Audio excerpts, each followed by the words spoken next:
Jeffrey Dahmer was born to a kind mother and a father who held a Ph.D. in chemistry, but spent more time in the lab than at home with his family. From early on, Dahmer's macabre interest grew from an unhealthy obsession with roadkill to the torture and killing of small animals.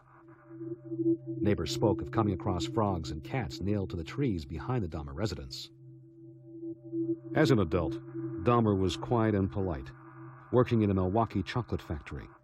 But Dahmer's placid demeanor clearly belied the skeletons he had in his closet, literally. Dahmer was a homosexual with taste for alcohol, a very specific male body type, and cannibalism. He would prowl local gay bars and lure men back to his apartment with the promise of drugs, drink, or sex. Dahmer, at 18, had already committed his first murder. I think the most surprising aspect about Dahmer was his demeanor and his appearance. He gave no indication at all that he was a violent individual. In a weird sense, he wasn't, because one thing that he did indicate was that he did not like violence, he did not like suffering, unlike some of the more organized serial killers, John Wayne Gacy, for example, and Ted Bundy, who delighted in torturing and frightening their victims. Dahmer seemed to want to eliminate their consciousness as soon as possible, either through drugs or asphyxiation. And by taking them out of a waking state, he could then inflict sexual acts on them as he preferred to, without being bothered by the communication of the individual and possibly the resistance. His original intention was to create a set of zombies, living zombies, with whom he could have sex. So he actually did frontal lobotomies and poured acid into their skulls.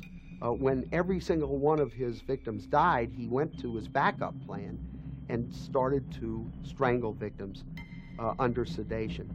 Not only did he sedate his victims, but he sedated himself. He was drinking very heavily. And certainly at the trial, he expressed his remorse, even when it was not in his interest to do so. So I would say, overall, Jeffrey Dahmer is quite an enigma, quite an anomaly. One of the few serial killers who was genuinely remorseful, who was not a sadistic guy at all, and yet committed about the most hideous acts you can think of. In one of the incidences, Dahmer had gotten a young man to come to his apartment with him. It was an Asian young man. I don't know that Dahmer knew how young he was. As I recall, he was 15 or so. Dahmer, as part of this bizarre idea, determined that he would make him a sex slave and actually attempted to drill into his skull. During this process, he rendered the man apparently unconscious. Dahmer went out to get alcohol. The young man apparently regained consciousness, wandered out naked onto the street, where he encountered several citizens who called police. The police came, as well as a fire truck, and as they were gathered about this young naked man, along came Dahmer. Dahmer was able to persuade the police that it was a lover of his, and the police walked Dahmer back to his apartment with this young man. Dahmer said he couldn't find his license, driver's license, but assured the police that it was a lover of his and that he was at least 18 years of age. The police believed Dahmer and left the apartment. When that came to light, then Dahmer, of course, then proceeded to kill this young man. In the apartment building, neighbors began complaining about noxious odors and the recurring use of a power saw. Dahmer would later explain that the smells were meat in his refrigerator that had spoiled, and that he was using the saw to build furniture. But what police found would tell a different story. Included amid the horrors discovered in Dahmer's apartment, 3 dissolved bodies in 5.5-gallon acid vats, 4 severed heads, skeletons in the closet, a penis in a lobster pot, a male torso partially eaten away by acid. Dahmer's refrigerator contained no food, just condiments, but his freezer did contain human lungs, livers, intestines, kidneys, and skulls, and a heart that he said he was to eat later. Dahmer's direction with cannibalism was a combination of perversity and belief of possession of victims. He wanted to consume his victims to make them part of him. At the same time, he had talked in terms of the fact that consuming his victims would make him more powerful, would give him more potential to enter another level of existence. There seemed to be a sexual element also to Dahmer's cannibalism, and he would prepare certain parts of the body in certain ways, cooking the parts and then consuming them during acts of masturbation and in preparation for going out for another victim. So there was a sexual element also for Dahmer's cannibalism. For sadistic serial killers, the murder is a mere footnote to the torturing that is done to the victim. By contrast, Jeffrey Dahmer killed in order to maintain the relationship. He killed for company. The only relationship he seemed to be able to have, because he felt so profoundly rejected by human beings, was with corpses. And so he practiced necrophilia and cannibalism. And these were his attempts to kill for company, to maintain company, to keep his victims around so they couldn't leave the way that everyone else had always left him in the past. Dahmer is a tragic story of the impact of fantasy on the human mind. He didn't suddenly start killing people. He started with a fantasy about beating a man unconscious and having sex with him. He dwelt on that fantasy, thought about it, and the fancy moved from just that, a thought, to then a planning, and finally he undertook to do it. Jeffrey Dahmer approached him and asked him if he wanted to make some extra money. My brother went back with him to the apartment. He offered my brother a beer. He went to the refrigerator, opened up the beer, and put the sleeping portion in the beer and gave it to my brother. My brother drank the beer and passed out. While my brother was out, he was trying to do some type of experiment on him, where he drilled the hole in the temple of his head and poured some type of acid solution into the hole, trying to make him out of a zombie. It didn't work. He said my brother came to and said that he had a headache. So he gave him some more sleeping portion, and he was out again, and that's when he did whatever he did to my brother. I said, if he was one of the victims, I said, where's his body at? How did he identify him? He said, well, we put like 100 pictures in front of him. And he pointed to the people he had murdered. And your brother was one of them. So I said, where's his body at? And I'll never forget the way he looked, and he said, and like all the deaths were gruesome, all of them, you know, but he said, all I can tell you is that your brother's death was one of the most gruesome of them all. And I said, I know what I've been hearing for the last 12 days. What could be more gruesome than what I've already heard? Unlike Fish or Chikatilo, Dahmer did express remorse and sorrow for his monstrosities. His trial jury, however, was not feeling sympathetic.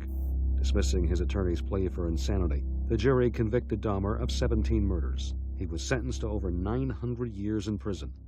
Before the trial, the families were asked to identify their loved ones. Mr. McCann took us all in a room, all the families, and he went down each family and told us what he did. Not really into detail, but just kind of like more or less generalization of what he did. And that's when I discovered he had cut off Eddie's head and put it in a closet for 3 days till he decided what he wanted to do with it. And then he decided to bake it. And I was told this just before we went to trial. So I had this on my mind, and then he tells us not to show no emotion, no outburst, no crying. I mean, my brother's head in the closet for 3 days, and someone's going to decide what to do with him. He already decided to take his life. I had no idea they was going to allow us to make a statement, and I was so anxious, so they made me laugh. I had no idea I was going to react the way I did. Because if I had a thought about it, I wouldn't have said a word, just jumped up and grabbed them, but it wouldn't have done any good. And they had already told us that if we had made any outbursts that they would call a retrial, and I just didn't want to sit through that again. Jeffrey, I hate you! This is out of control! Don't with me, Jeffrey, I'll kill you! For me, I got sick afterwards. I mean, they had to escort me out of there and give me some medication. I had such a serious headache. I had that boggled up inside of me for so long, and for the longest, I had never seen that man in person, and chills just went through me when I did see him. And for him to sit there like a zombie after the way I acted, that really got next to me too. Dahmer confessed to all murders in a 159-page document and would later apologize to the families in his final statement. It was the longest confession I've ever heard of in my life. It was 159 pages. I know it's complete because everything that Dahmer told the authorities was true. It had all been checked out. I thought Jeffrey Dahmer might do well to make a statement the world wanted to hear from him. I thought the content was appropriate. They were his thoughts. It was an honest, heartfelt statement made by Jeffrey Dahmer. I feel so bad for what I did to those poor families, and I understand their rightful hate. I should have stayed with God. I tried and failed and created a Holocaust. In 1994, in a ghoulishly ironic twist, Dahmer met his demise while actually cleaning house. While mopping the floor with fellow inmate and convicted murderer Christopher Scarver, Dahmer was bludgeoned to death. Authorities found the Milwaukee monster dead on the tile. Jeffrey Dahmer in that Wisconsin penitentiary actually got more mail than all of the other inmates combined.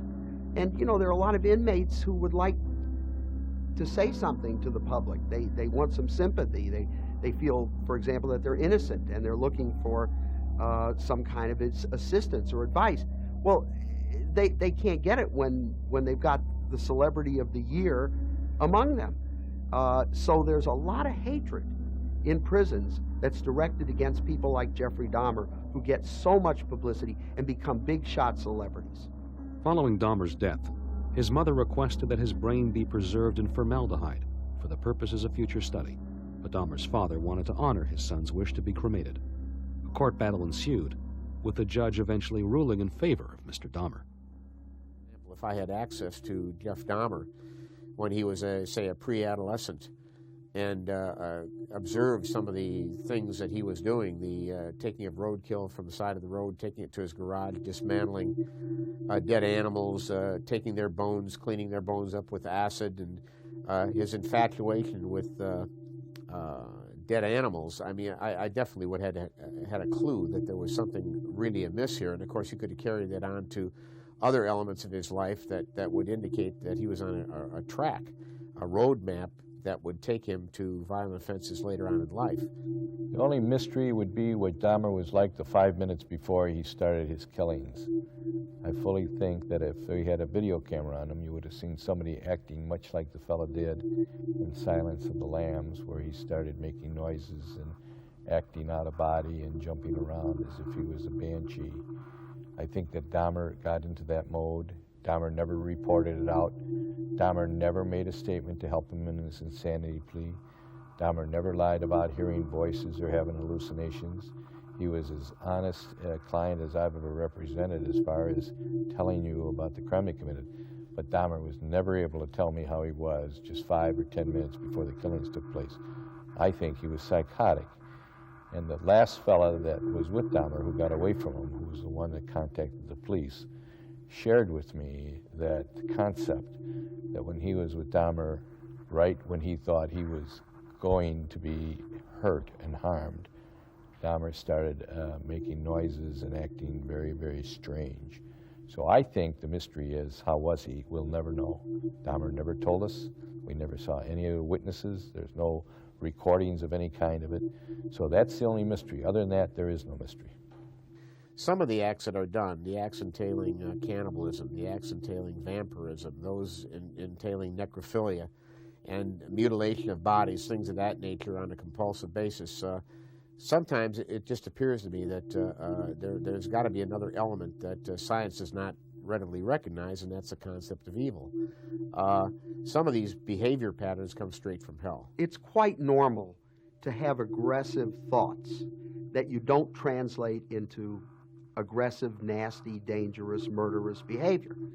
But serial killers tend to start early with a rich fantasy life in which they fuse together sex and violence. And because they can't communicate these fantasies to other people, they're pretty much left on their own to fantasize over a long period of time, and these fantasies increase in complexity and frequency. By the time they start to kill, they're really chasing their dreams. They are attempting to perfect what they've been fantasizing about through their lives. And because that's impossible, because they can never achieve that kind of perfection, they continue to kill, always with the hope that they'll do it better the next time, that it'll be the perfect killing. How these three apparently mild-mannered men, painter, teacher, and factory worker, could go on to commit the most gruesome and unspeakable acts in criminal history is a question that may forever go unanswered. After all, truth is stranger than fiction. I think the whole thing with cannibalism that fascinates us when it is committed by people like Albert Fish, or in fiction by somebody like Hannibal Lecter, is not so much how evil it is, because in a way it's arguable how evil it is to eat a portion of flesh of somebody you've just tortured and killed horribly, or what is more evil, do you know what I mean? The victim is already dead. So eating the liver of the person is not necessarily more evil than having killed the person to begin with. It could be argued that cannibalism, as this ultimate form of aggression, lurks within every one of us. Not to say that we are going to literally devour our enemy or our opponent, but only that we have an aggressive part of ourselves. It's part of basic human nature. And to that extent, we are all potential cannibals. Images on the silver screen will continue to bring fiction to life and turn fiction into reality. The character of Hannibal Lecter, the fictional cannibal, taps into something in all of us, something which fascinates, horrifies, and ultimately bewilders us, the mind of the serial killer. But Hannibal Lecter and his real-life cannibal friends are out there, walking amongst us. Sadly enough, we may have to live for some time with the fact that we really don't understand where serial murder comes from. After all, we've only been studying it for about 20 years. It is a rare phenomenon, but it's such an enigmatic phenomenon. It's the type of thing that you could conduct training to everybody on how to behave when you're approached by a serial killer, and it's just not gonna help you one bit. So it's a fact of life. It's like an auto accident. It's like a strike of lightning out of the sky. It's something that is very unlikely to happen to you, but if it does, it's all over.